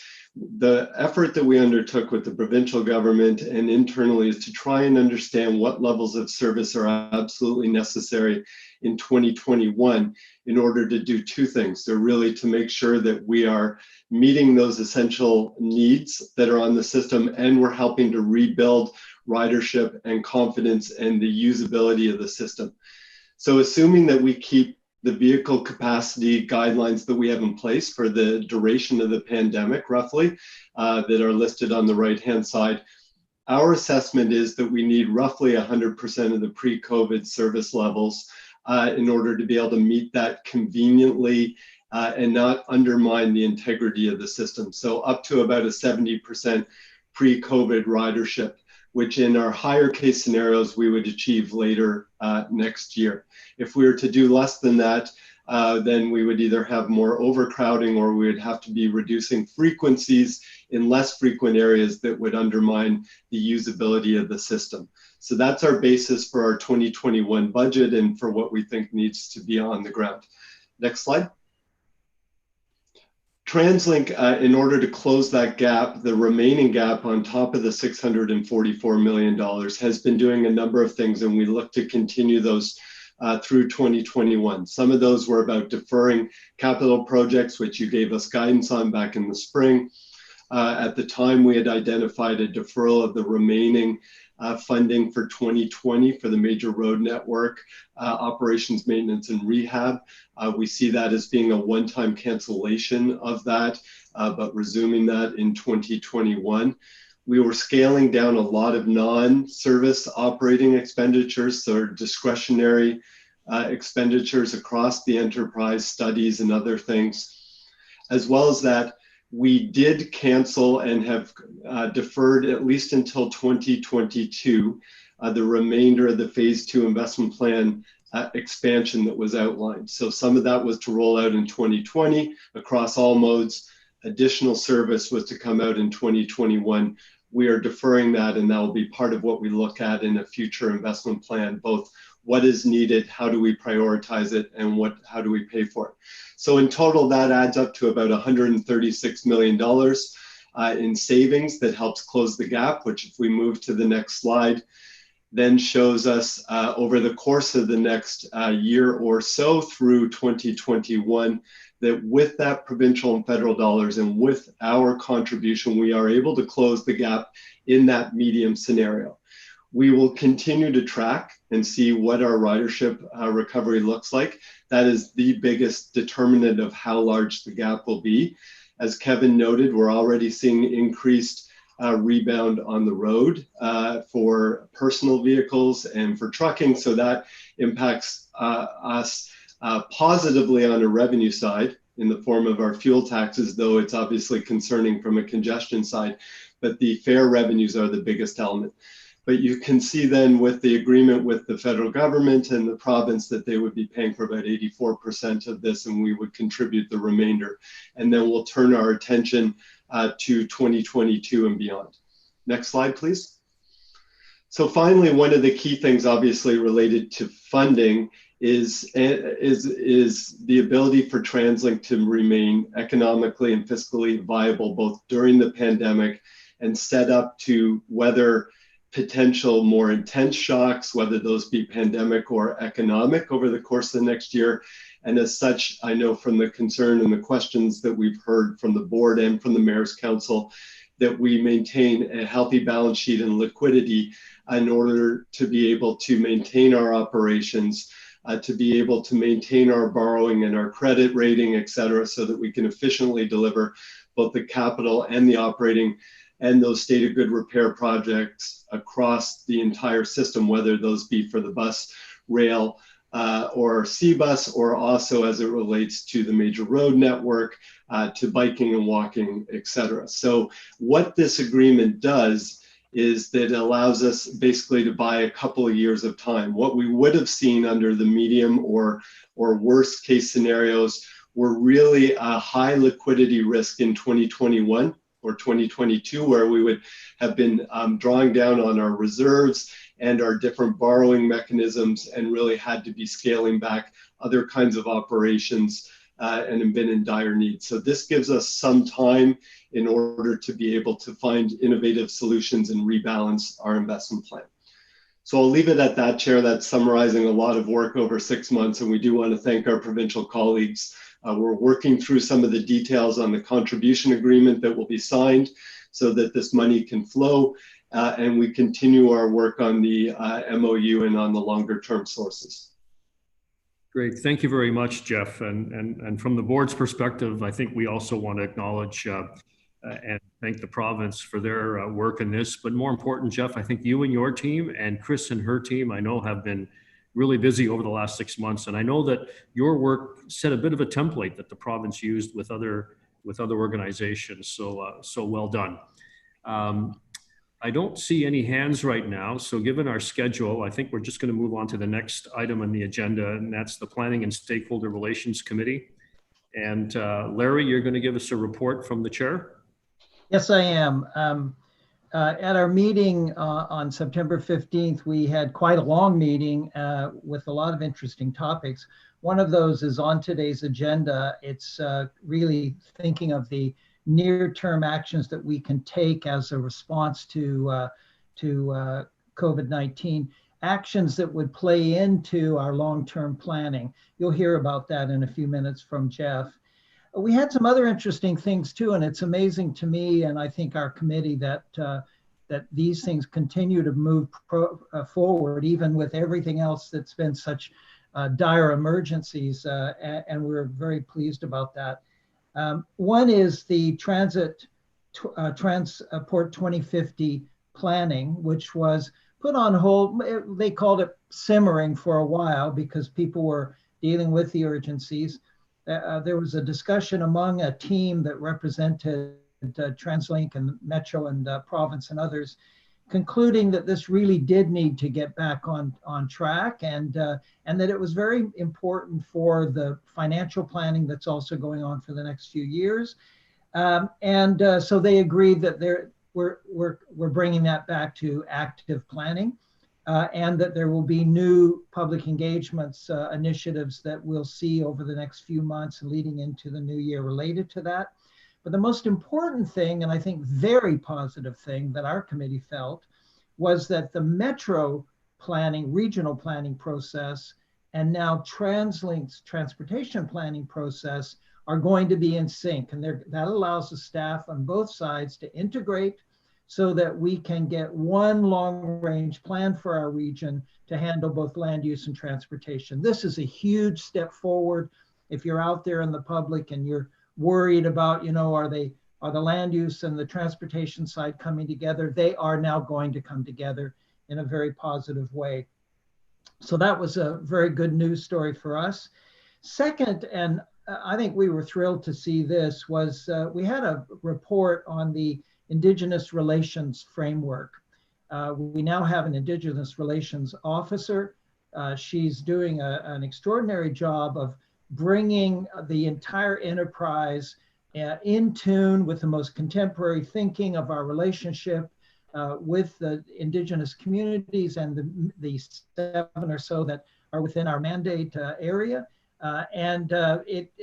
They've now laid out a set of principles and will be starting to reach out very actively, and particularly to start to address very practical issues of service and support that have been gaps, I would say, from the past. So this Indigenous Relations Framework is so important, and we were very impressed by the quality of our new officer who's going to be dealing with that on the ongoing basis. And we know from what we saw that she's going to be very well received by the Indigenous communities in this region.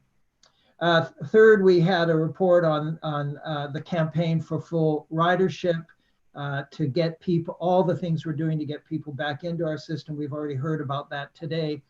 And finally, we had a status report on the initiative to establish a pattern or a network of washrooms in our system, something that's very popular with our customers. We've now identified the locations that make sense and that would work well to serve the community, our users. And now we have to start to think about how we finance that. It's quite expensive. So what we're going to do is be looking at that in the context of all the other spending, given that, of course, we've had to cut back on all spending. That program, though, is moving forward. It is still a very positive thing to try to establish washrooms, which I know a lot of people are waiting for. So those are the things we covered, Chair, and I'll turn it back over to you.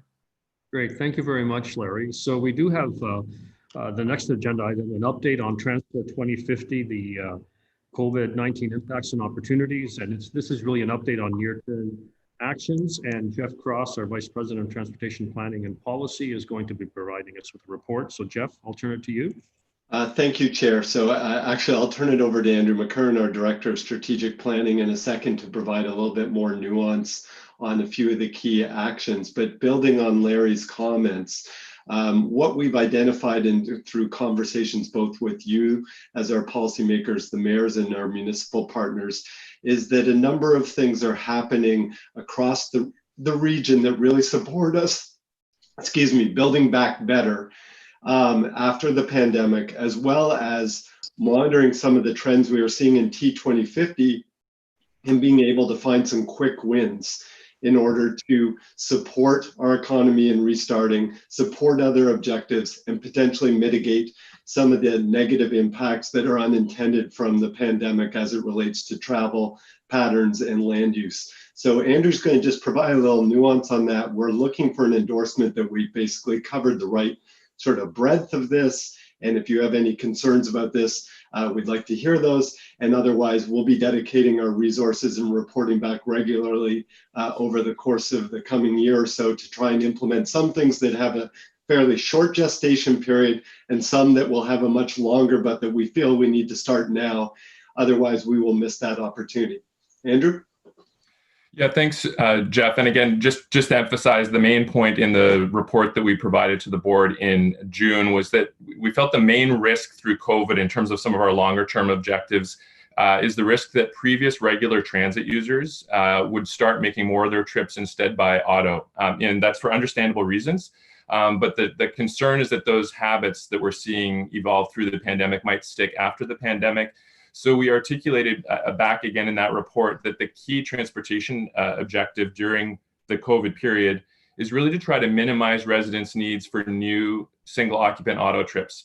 And our sense, there's not a necessarily rocket science to this, it's just accelerating, we think, a lot of our long-held planning principles and objectives to make safe and robust alternatives to the auto as attractive and competitive as possible. So with that in mind, there's in this report 6 key areas that we've flagged with some concrete actions that staff, through collaboration with our municipal partners in particular and with our provincial colleagues, have identified as near-term areas for us to focus more attention. There's the bottom 3, I'll just flag increased remote work and remote learning, a lot of potential to collaborate and get more actively involved there. In the report, you can see some specific items: increased e-commerce, increased unemployment and household financial strain, really needing to accelerate some of our work around affordability and making sure that folks of all incomes can access the system. The 3 I just wanted to flag for a bit more focus. Reduced transit ridership is obviously one of the main concerns we've been talking a lot about. Our sense here is one of the most important things we can do, in particular with our municipal partners, is to increase the reliability and the speed and reliability of the bus system.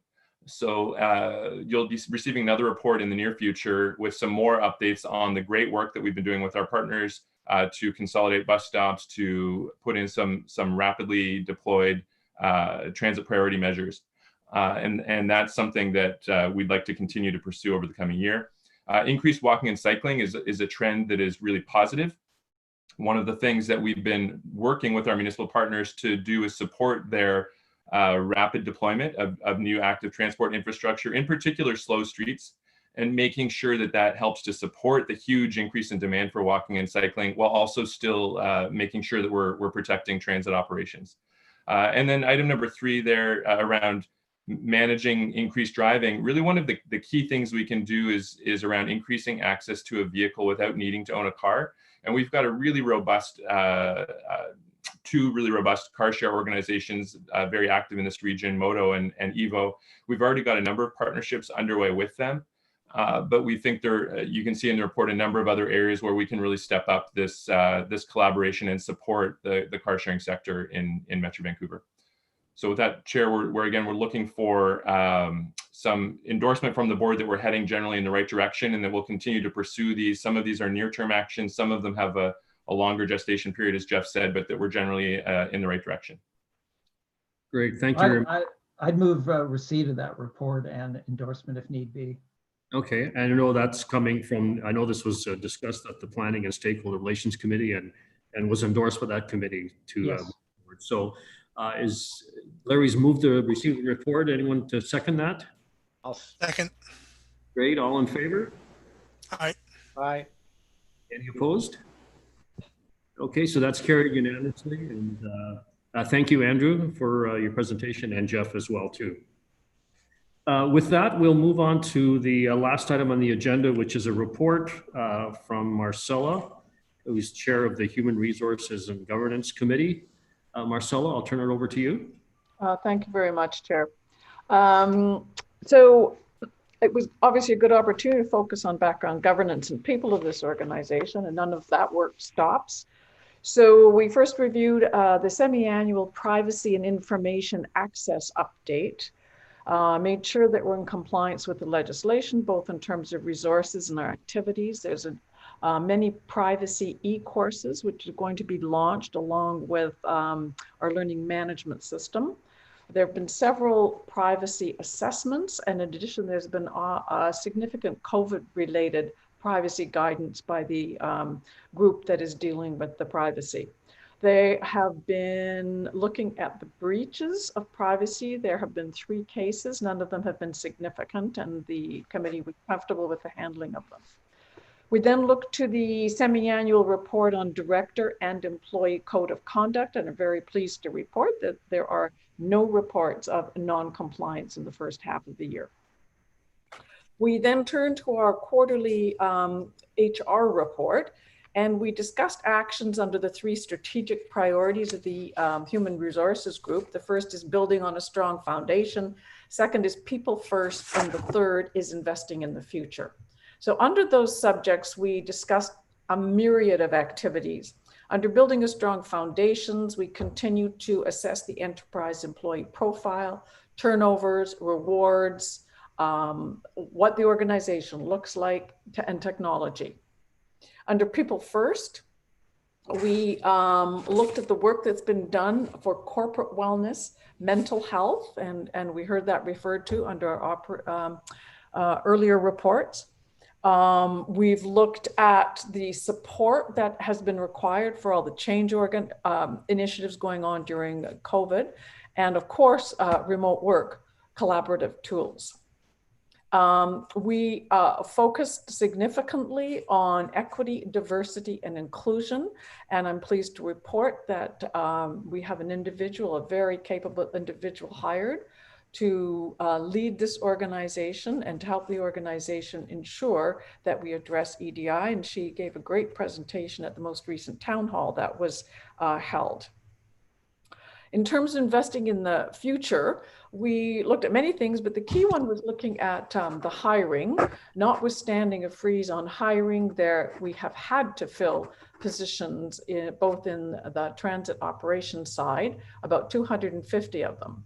We still need to fill 192 positions before year end on the operator side. So there's a lot of work going on the hiring side, as well as significant training and specific competencies and leadership training.